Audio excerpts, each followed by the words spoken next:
Hello there, everybody, and today we're going to be talking about how I think this Nintendo Switch 2 is going to be a totally different ball game than the 3DS, the Wii U, and even the Super Nintendo from back in the day. Alright, so first off, I want to talk about how it's not going to be the same as the Super Nintendo. And there's a big reason, too.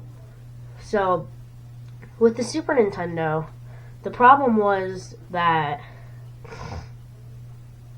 parents didn't want to buy the new generation of console, of course, because they were angry at Nintendo because all their kids, all those games they bought, they were just obsolete. They couldn't play them on the Super Nintendo.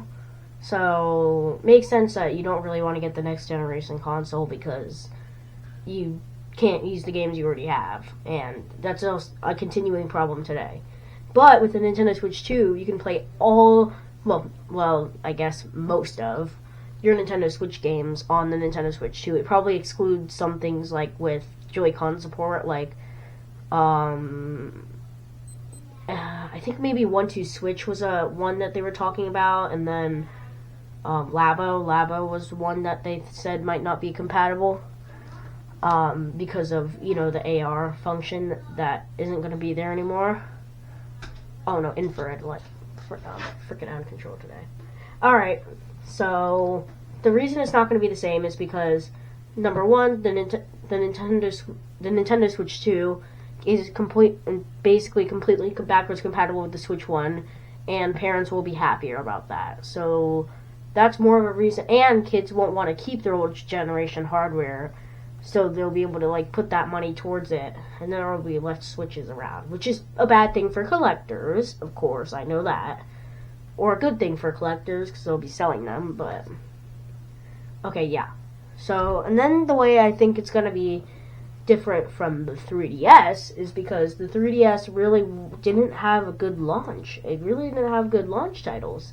The launch titles were Nintendogs Plus Cats, and freaking Pilot Wings Resort. Who plays that? Those aren't defining Nintendo games. And it took a year for them to get Mario Kart 7 and Mario 3D World out. So, 3D Land, because that's 3DS. So because of that, I think that's really what made the 3DS have lacking sales in the beginning. So, but the Switch 2 is different because it has, obviously, Mario Kart World is obviously going to be a great game, albeit the $80 price tag. We'll get to that later. And also I'll talk about how the $80 price tags aren't as bad as people seem, because we've been really paying that price for a while now. And then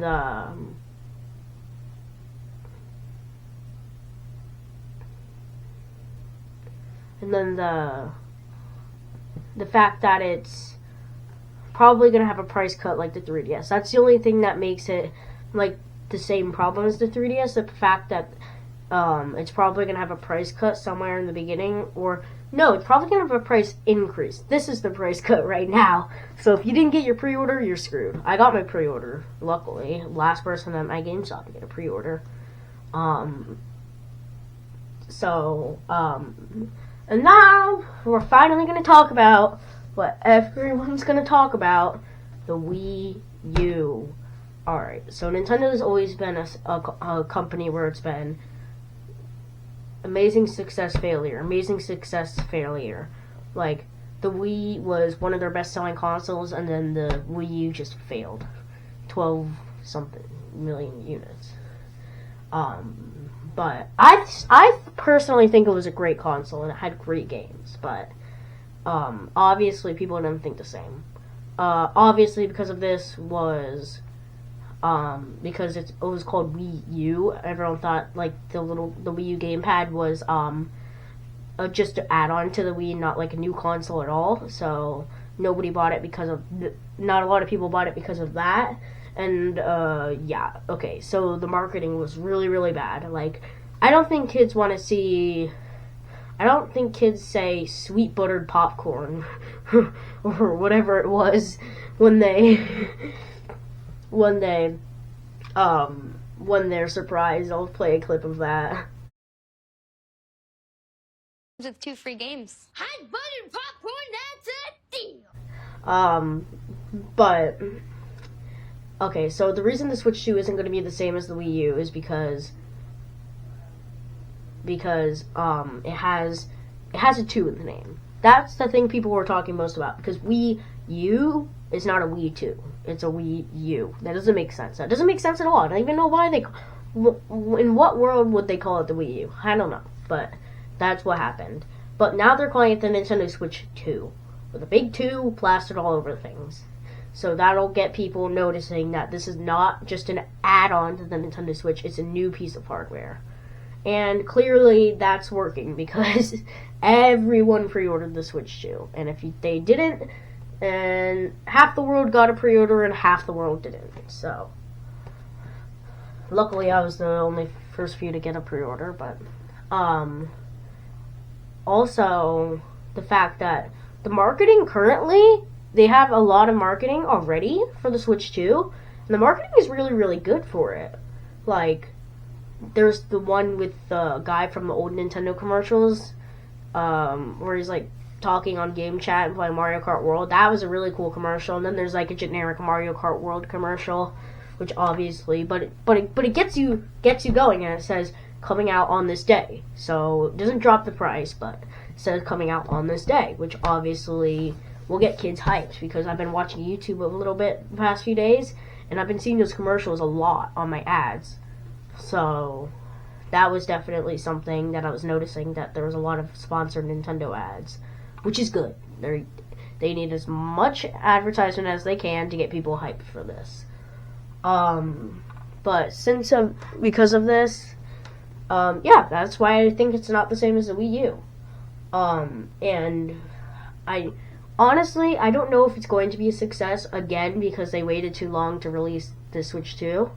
Because people just, like, basically everybody I know has a Switch 2. I mean, a Switch 1. So either they're not going to get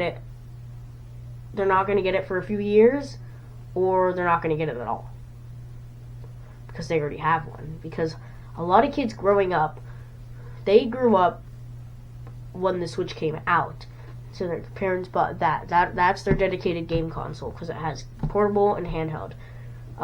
One thing I heard a lot of people saying is that Nintendo should revert back to their console handheld ways. So they have a home console and a handheld, where they do both, which I think so too. That would be cool. But then again, you have to buy games for two separate things, so like, I don't know. So overall, I think the Nintendo Switch 2 is not going to fail, but I'm not saying it would do as good as the Switch 1, because the Switch 1 had everything going for it. It was successful all the way, and the way Nintendo did not do a good job keeping those scalpers out, because obviously didn't work, even though we all thought it was going to work. With these sites crashing and such. But I think it has a great launch lineup, has a 3D Donkey Kong coming a month later, basically, and then we have Mario Kart World coming out, and now's the time to talk about the $80 price tags. So, yes, I know everybody on the internet's been talking about how Mario Kart World is $80, but I think that's super worth it. Like, look at the graphics on that game. The graphics on that game are amazing. So I really feel like that should probably make up for the price tag. And I saw someone talking about how we've really been paying that price a lot of the time, a long time during the Switch life cycle. Because when you buy a game, it's $60, yes, currently. Nobody has a problem with that, even though $60 is still quite expensive. And think about it. Nintendo DLC for all their games is usually $20. And 60 plus 20, yeah, that's $80. And sometimes there's even multiple, like with Smash Brothers. So if you add on the DLC for Smash Brothers, it's like over $100, which is crazy. But yeah, we don't think about that because we buy it after the game comes out. But a lot of people are saying it's going to be bad because then there's going to be DLC after the $80 price tag. They don't want to just pay that for the base game. They want to have extra content. But I think the $80 price tag is fair. Where the games industry is going right now, with the games having longer development times, better graphics, better this, more content, everything's better. And I think free roam's not as bad as people say. I wouldn't love to just ride around with my cart. Alright, well, that's all for this video. This is Mr. Mamma Mia signing out.